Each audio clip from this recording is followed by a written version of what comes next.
Hello, babies. It's me, Nana. And we're going to read tonight. Can you guess who I am? I'm Laura Ingalls, and that's what we're going to read tonight. Little House in the Big Woods. And it's illustrated by Garth Williams.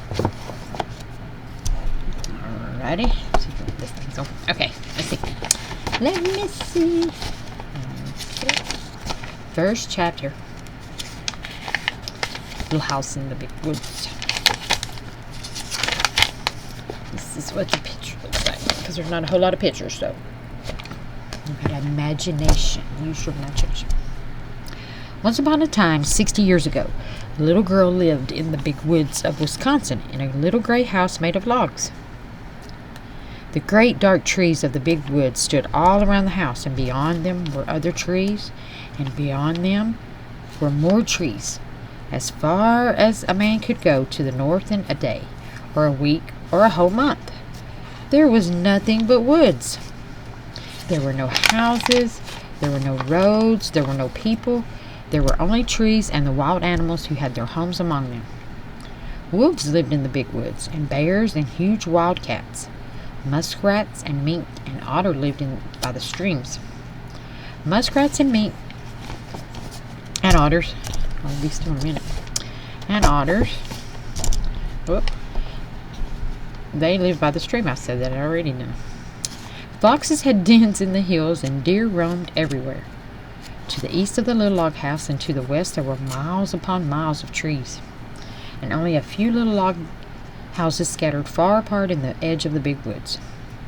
So far as the little girl could see, there was only the one little house where she lived with her father and mother, her sister Mary, and baby sister Carrie. A wagon track ran before the house, turning and twisting out of sight in the woods where the wild animals lived. But the little girl did not know where it went, nor what might be at the end of it. The little girl was named Laura. The little girl was named Laura, and she called her father Pa, and her mother Ma.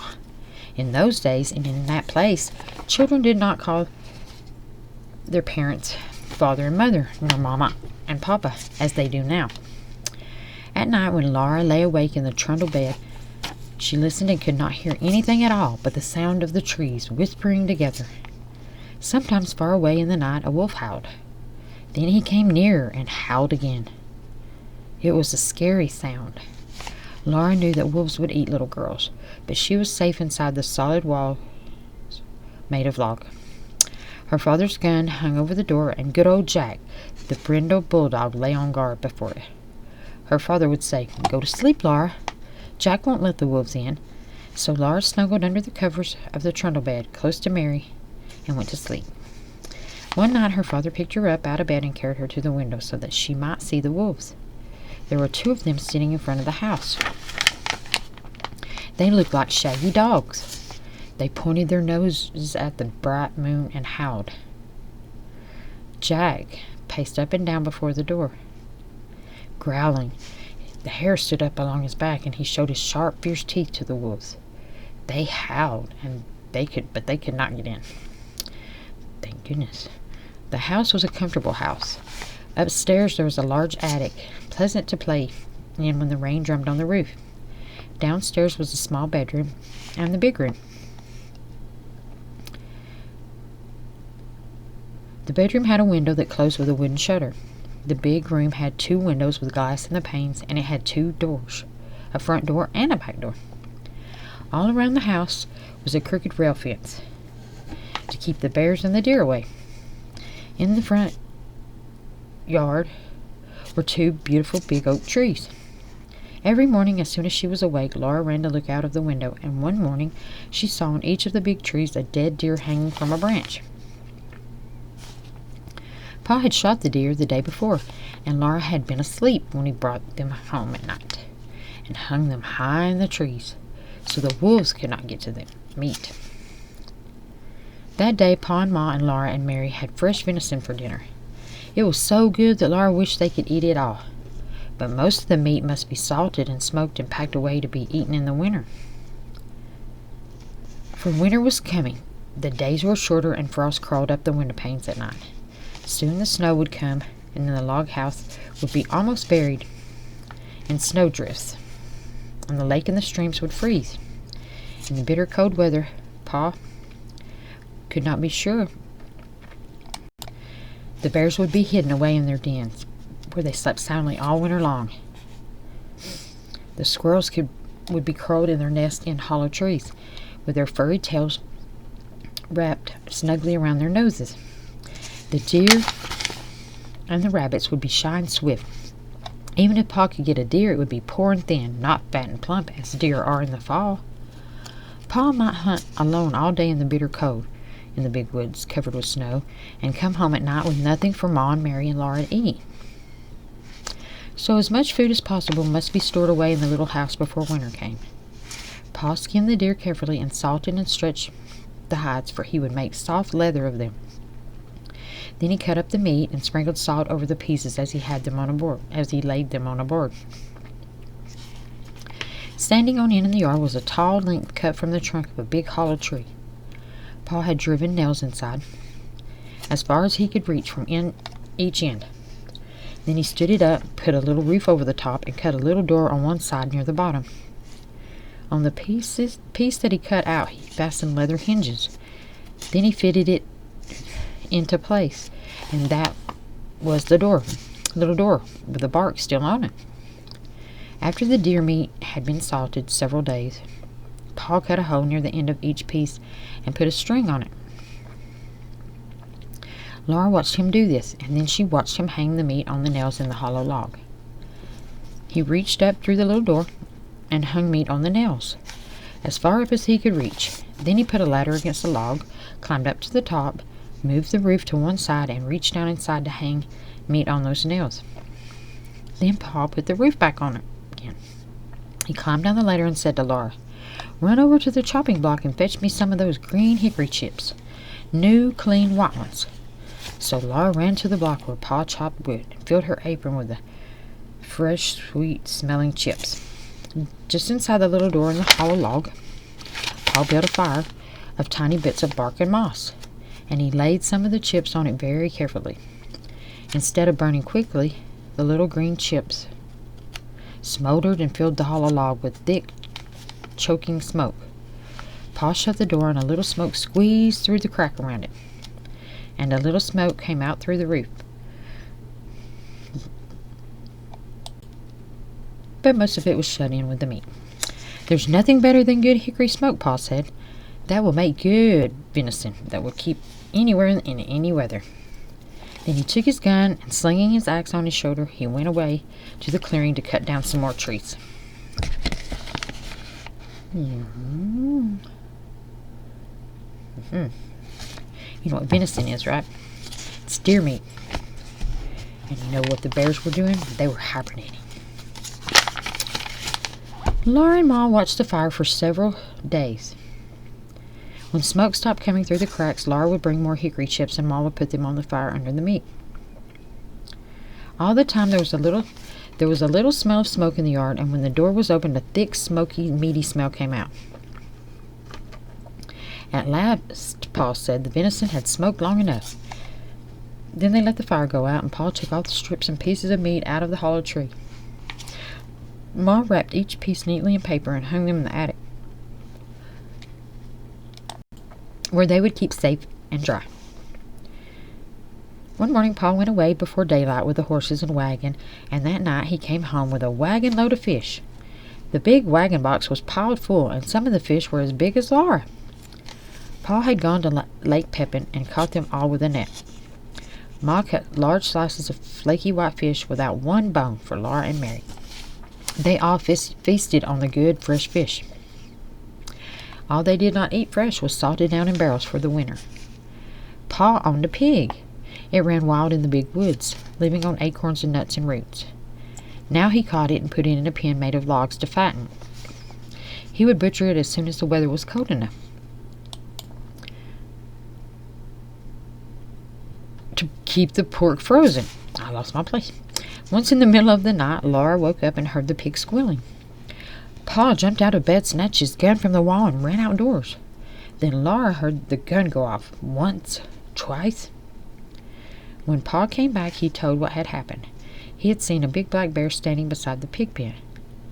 The bear was reaching into the pen to grab the pig, and the pig was running and squealing. Pa saw this in the starlight, and he fired quickly, but the light was dim, and in his haste he missed the bear. The bear ran away into the woods, not hurt at all. Laura was sorry Pa did not get the bear. She liked bear meat so much. Pa was sorry too, but he said, "Anyway, I saved the bacon." The garden behind the little house had been growing all summer. It was so near the house that the deer did not jump the fence and eat the vegetables in the daytime, and at night Jack kept them away. Sometimes in the morning there were little hoof prints among the carrots and cabbages, but Jack's tracks were there too, and the deer had jumped right out again. Now the potatoes and carrots, the beets and turnips and cabbages were gathered and stored in the cellar for freezing. Nights had come. Onions were made into long ropes, braided together by their tops, and then were hung in the attic beside wreaths of red peppers strung on threads. The pumpkins and the squashes were piled in orange and yellow and green heaps in the attic's corners. The barrels of salted fish were in the pantry, and yellow cheeses were stacked on the pantry shelves. Then one day Uncle Henry came riding out of the big woods. He had come to help Pa butcher butcher. Ma's big butcher knife was already sharpened, and Uncle Henry had brought Aunt Polly's butcher knife. Near the pig pen, Pa and Uncle Henry built a bonfire and heated a great kettle of water over it. When the water was boiling, they went to kill the hog. Then Laura ran and hid her head on the bed and stopped her ears with her fingers so she could not hear the hog squeal. "It doesn't hurt him, Laura," Pa said. "We do it so quickly." But she did not want to hear him squeal. In a minute she took one finger cautiously out of her ear and listened. The hog had stopped squealing. After that, butchering time was great fun. It was such a busy day with so much to see and do. Uncle Henry and Pa were jolly, and there would be spare ribs for dinner, and Pa had promised Laura and Mary the bladder and the pig's tail. As soon as the hog was dead, Pa and Uncle Henry lifted it up and down in the boiling water till it was well scalded. Then they laid it on a board and scraped it with their knives, and all the bristles came off. After that they hung the hog in a tree, took out the insides, and left it hanging to cool. When it was cool, they took it down and cut it up. There were hams and shoulders, side meat, and spare ribs and belly. There was the heart and the liver and the tongue, and the head to be made into head cheese, and the dishpan full of bits to be made into sausage. The meat was laid on a board in the back door shed, and every piece was sprinkled with salt. The hams and the shoulders were put to pickle and brine, for they would be smoked, like the venison in the hollow log. "You can't beat hickory-cured ham," Pa said. He was blowing up the bladder. It made a little white balloon, and he tied the end tight with a string and gave it to Mary and Laura to play with. They could throw it into the air and spat it back and forth with their hands. Or it would bounce along the ground and they could kick it. But even better fun than a balloon was the pig's tail. Pa skinned it for them carefully, and into the large end he thrust a sharpened stick. Ma opened the front of the cook stove and raked hot coals out into the iron hearth. Then Laura and Mary took turns holding the pig's tail over the coals. It sizzled and fried, and drops of fat dropped off it and blazed on the coals. Ma sprinkled it with salt. Their hands and their faces got very hot. Laura burned her finger, but she was so excited she did not even care. Roasting the pig's tail was such fun that it was hard to play fair taking turns. At last it was done. It was nicely browned all over, and how good it smelled. They carried it into the yard to cool it, and even before it was cool enough, they began tasting it with their burned tongues. They ate every little bit of meat off the bones, and then they gave the bones to Jack. And that was the end of the pig's tail. There would not be another one till next year. Uncle Henry went home after dinner, and Pa went away to his work in the big woods. But for Laura and Mary and Ma, butchering time had only begun. There was a great deal for Ma to do, and Laura and Mary helped her. All that day and the next, Ma was trying out the lard in big iron pots on the cook stove. Laura and Mary carried wood and watched the fire. It must be hot, but not too hot, or the lard would burn. The big pots simmered and boiled, but they must not smoke. From time to time, Ma skimmed out the brown cracklings. She put them in a cloth and squeezed out every bit of the lard, and then she put the cracklings away. She would use them to flavor Johnny cake later on. Cracklings were good to eat, but Laura and Mary could have only a taste. They were way too rich for little girls, Ma said. Ma scraped and cleaned the head carefully, and then she boiled it till all the meat fell off the bones. She chopped the meat fine with her chopping knife in the wooden bowl. She seasoned it with pepper and salt and spices. Then she mixed the pot liquor with it and set it away in a pan to cool. When it was cool, it would cut in slices, and that was the head cheese. The little pieces of meat, lean and fat, that had been cut off the pieces. Ma chopped and chopped until it was all chopped fine. She seasoned it with salt and pepper and with dried sage leaves from the garden. Then with her hand she tossed and turned it until it was well mixed, and she molded it into balls. She put the balls in a pan out in the shed where they would freeze and be good to eat all winter. That was the sausage. When butchering time was over, there were the sausages and the head cheese, the big jars of lard, and the keg of white salt pork out in the shed.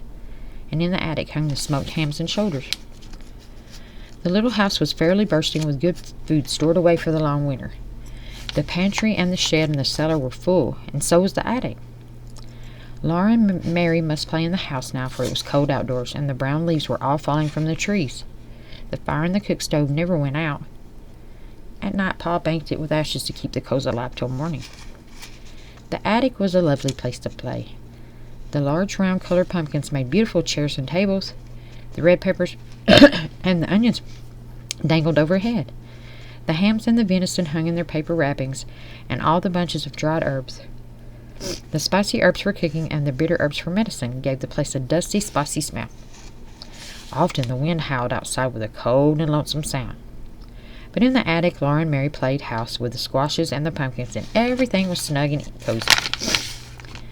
Mary was bigger than Laura, and she had a rag doll named Nettie. Laura had only a corn cob wrapped in a handkerchief, but it was a good doll. It was named Susan. It wasn't Susan's fault that she was only a corn cob. Sometimes Mary let Laura hold Nettie, but she did it only when Susan couldn't see. The best times of all were at night. After supper, Pa brought his traps in from the shed to grease them by the fire. He rubbed them bright and greased the hinges of the jaws and the springs of the pans with a feather dipped in bear's grease. There were small traps and middle-sized traps and great bear traps with teeth in their jaws that Pa said would break a man's leg if they shut onto it. While he greased the traps, Pa told Laura and Mary little jokes and stories, and afterward he would play his fiddle. The doors and windows were tightly shut, and the cracks of the window frames stuffed with cloth to keep out the cold. But Black Susan the cat came and went as she pleased, day and night, through the swinging door. Swinging door. See, there's Susan and Nettie. Door of the cat hole in the bottom of the front door. She always went very quickly so the door would not catch her tail when it fell shut behind her. One night when Pa was greasing the traps, he watched Black Susan come in and said, "There was once a man who had 2 cats, a big cat and a little cat." Laura and Mary ran to lean on his knees and hear the rest. "He had 2 cats," Pa repeated, "a big cat and a little cat. So he made a big cat hole in his door for the big cat, and then he made a little cat hole for the little cat." There Pa stopped. Why couldn't the little cat?" Mary began. "Because the big cat wouldn't let it in." "Let it," Laura interrupted. "Laura, that is very rude. You must never interrupt," Pa said. "But I see," he said, "that either one of you has more sense than the man who cut the 2 cat holes in his door." Then he laid away the traps, and he took his fiddle out of its box and began to play. That was the best time of all. As long as Pa's playing, because Nana makes a lot of squeaking noise. So that was chapter 1 of Little House in the Big Woods. Okay, guys, I love you. See you next story.